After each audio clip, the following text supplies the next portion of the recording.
बातमी आपल्या हक्काची।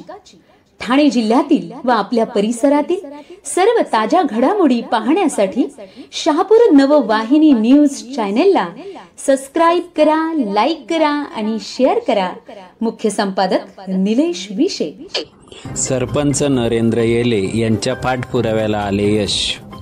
मोखाडा तालुक्यातील करोळ पाचघर या तालुक्यातील शेवटच्या टोकाला असलेल्या गावातील विद्यार्थिनींना मानव विकास अंतर्गत शाळेत जाण्यासाठी बस सुविधा उपलब्ध झाल्याने त्यांची शिक्षणासाठी होणारी पायपीट थांबली आहे।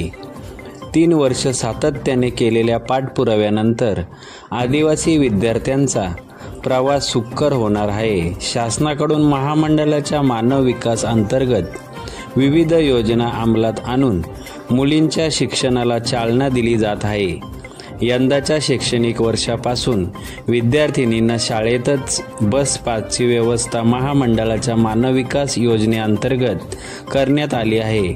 मोखाडा तालुक्यातील करोळ पाचघर येथील विद्यार्थिनींना शाळेत जाण्यासाठी मोफत बस उपलब्ध झाली आहे।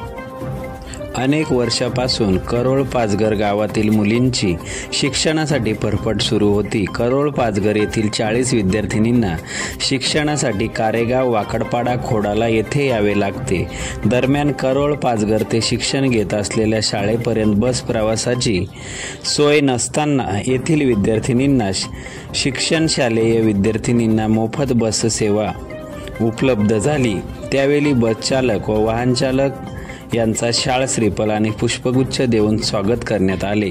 यावेळी उपसभापती प्रदीप वाघ, करोळ पाचघर गावचे सरपंच नरेंद्र येले, उपसरपंच परशुराम आगिवले व विद्यार्थिनीसह ग्रामस्थ उपस्थित होते।